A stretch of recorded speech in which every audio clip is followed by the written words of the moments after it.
Sabe, todo o esforço para construir riqueza, para alcançar o sucesso, tudo isso pode ir por água abaixo se a gente não vencer uma última batalha. E essa batalha acontece aqui dentro, na nossa própria mente. Hoje vamos mergulhar de cabeça no capítulo final de Pense e Enriqueça, para desvendar como superar os 6 fantasmas do medo. Olá, seja muito bem-vindo a mais um encontro aqui no nosso quadro Clássicos da Prosperidade, do canal A Trilha da Prosperidade. Quem já acompanha a gente sabe que aqui nós dissecamos aquelas obras que, olha, realmente mudam a nossa forma de enxergar o sucesso. E o tema de hoje?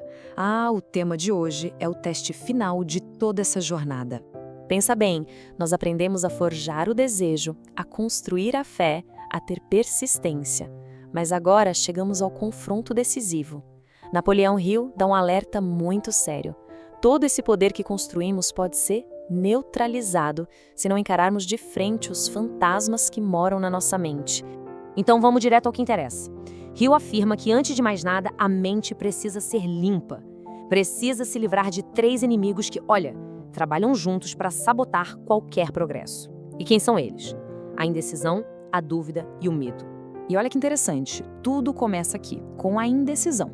Ela é sutil, sabe? É como uma sementinha do medo. Se a gente não arranca ela logo, ela germina e vira dúvida. E a dúvida, o que ela faz? Alimenta o medo. E aí, pronto. Juntos, eles paralisam completamente a capacidade de agir. É um ciclo vicioso perigosíssimo. Tá, mas e aí? Como é que se vence essa batalha? Bom, o primeiro passo é mapear o território. E o Napoleão Hill faz isso pra gente. Ele organiza todos os medos humanos em 6 categorias principais. É como se ele nos desse um mapa para identificar exatamente o que estamos enfrentando nesse nosso campo de batalha interior. Pois é, só 6 medos básicos. Pode parecer pouco, né? Mas acredite, quase toda ansiedade, toda a preocupação que sentimos tem origem em uma dessas 6 fontes. Por isso que identificá-las é o primeiro passo fundamental para desarmá-las. E aqui estão eles, os 6 fantasmas. O medo da pobreza, o da crítica, que é terrível, destrói a imaginação, o medo da má saúde, que muitas vezes nasce da negatividade, o da perda do amor, que leva ao ciúme e ao desespero, e os 2 que nos paralisam o fim da vida, o da velhice e o da morte. O ponto-chave, segundo Hill, é que a maioria das pessoas é assombrada por uma combinação deles, muitas vezes sem nem se dar conta. Agora atenção, porque este é o ponto crucial de tudo. O medo não é uma força externa incontrolável. Não, ele é um seu estado de espírito. E como qualquer estado de espírito, ele pode sim ser controlado e direcionado.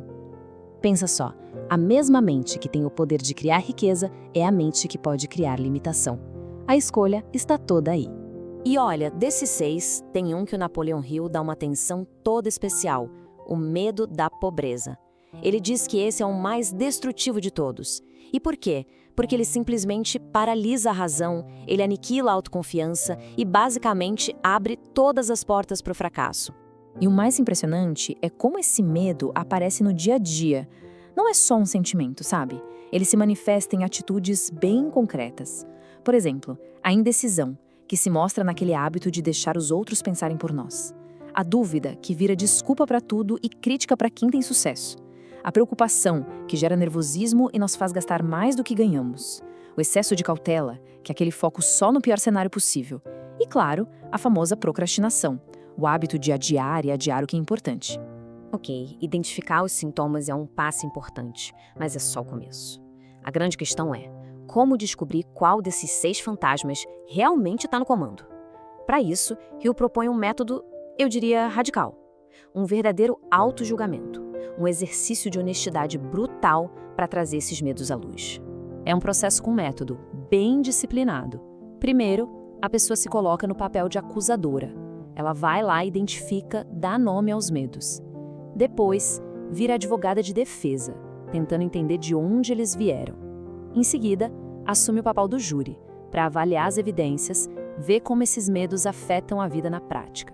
E por fim, como juíza, ela dá o veredito e a sentença, que é a decisão de finalmente eliminar esses fantasmas. E todo esse processo nos leva finalmente à solução, a arma definitiva que, na verdade, conecta o livro inteiro. Pensa comigo, se o problema é um estado mental, o antídoto só pode estar na mente também, certo? A clareza disso aqui é impressionante. De um lado, temos os pensamentos fortes. Eles criam o ponto de partida para a riqueza e se traduzem em coragem, propósito, ação. Do outro, os pensamentos de medo. Eles criam o ponto de partida para a limitação e o que eles geram? Desorganização e fracasso. E o mais incrível é que os dois nascem no mesmo lugar, na mente. Para que lado a balança vai pender, depende do controle que se exerce. E essa citação do Napoleon Hill, nossa, ela resume tudo de forma brilhante. A única coisa sobre a qual o ser humano tem controle absoluto é o pensamento. Para pensar nisso, a gente não controla a economia, não controla o que os outros pensam, não controla o futuro. Mas os nossos próprios pensamentos, sobre eles, o controle é absoluto. É aí, nesse controle, que mora a verdadeira liberdade. No fim das contas, a jornada que o Hill propõe é exatamente essa transição. Deixar de ser prisioneiro numa prisão invisível, controlada por esses fantasmas, para se tornar o soberano, o mestre do próprio reino interior. Então, a grande lição final de Pense e Enriqueça é essa. Não é só sobre ter pensamentos fortes, sobre cultivar desejo e fé. Isso é metade do caminho. A outra metade, que é igualmente essencial, é identificar e expulsar ativamente os pensamentos que nos enfraquecem. É um trabalho de construção, sim, mas também de limpeza. E para a gente encerrar, fica a reflexão que o livro propõe e que é muito poderosa. Quais fantasmas podem estar governando as decisões e os hábitos de uma pessoa sem que ela sequer se dê conta? A resposta a essa pergunta pode ser o início de uma verdadeira libertação. E com essa batalha final a gente fecha a nossa análise de Pense e Enriqueça. Mas olha, a jornada do autodomínio nunca para, né? Por isso, fica o convite. Inscreva-se aqui no canal A Trilha da Prosperidade para a gente continuar explorando juntos essas grandes ideias que transformam vidas. Até a próxima!